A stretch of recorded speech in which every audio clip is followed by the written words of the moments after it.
انسان اتنا کمزرف ہے کہ ایک خوشی کو لے کر ہمیشہ ہنس نہیں سکتا، پر ایک غم میں طویل عرصہ تک روتا رہتا ہے۔ اپنے دل پر لگے زخموں کو نظر انداز مت کریں، بلکہ ان کو محسوس کریں، کیونکہ یہی وہ جگہ ہے جہاں سے آپ کے اندر روشنی داخل ہوتی ہے۔ اگر آپ نظر انداز کرنے کے ماہر نہیں ہیں تو آپ بہت کچھ کھوئیں گے۔ سب سے پہلے اپنا سکون۔ اپنے خیالات کو صاف پانی سے زیادہ صاف رکھیں۔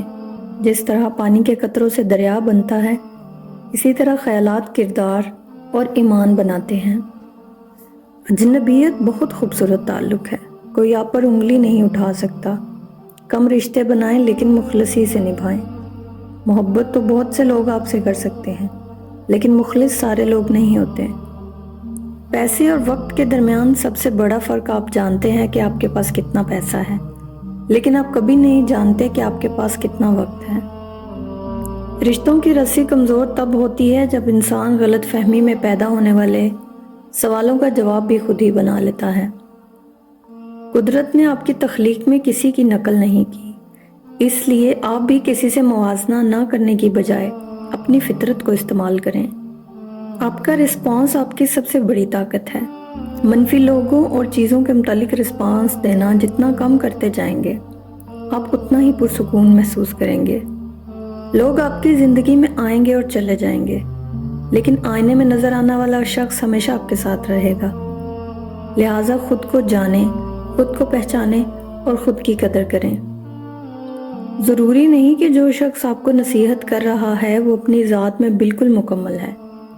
وہ تو آپ کو بس اتنا کچھ دینے کی کوشش کر رہا ہے جس سے آپ مکمل ہو جائیں۔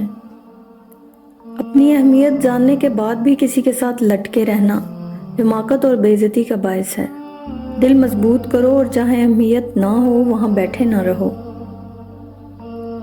ایک دن تمہارے پاس وہ سب کچھ ہوگا جسے پانے کی امید میں تم اتنی دعائیں کرتے ہو، راتوں کو اٹھتے ہو۔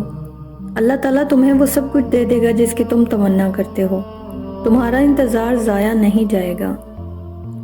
کوئی مقام، کوئی مصیبت، کوئی خوف تمہارے پیچھے پیچھے آئے، تمہیں ٹوٹ کر چاہے، لیکن یاد رکھو جیسے ہر بار تمہیں اس کے لیے آزمایا جاتا ہے، تمہیں اس بار بھی اس سے ڈٹ جانا ہے۔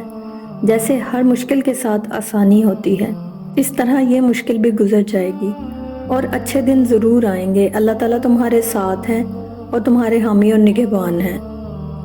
اللہ تعالیٰ نے سورۃ آل عمران میں خود فرمایا ہے کہ دعا پہاڑوں کو بھی ان کی جگہ سے سرکا سکتی ہے، تو قبولیت کا تو شک ہی نہیں بنتا۔ سورۃ بقرہ میں اللہ تعالیٰ فرماتے ہیں، اگر تم صدقے خیرات کو ظاہر کرو تو وہ بھی اچھا ہے، اور اگر تم اسے پوشیدہ مسکینوں کو دو تو یہ تمہارے حق میں بہتر ہے۔ اللہ تعالیٰ تمہارے گناہوں کو مٹا دے گا اور اللہ تعالیٰ تمہارے اعمال کی خبر رکھنے والا ہے۔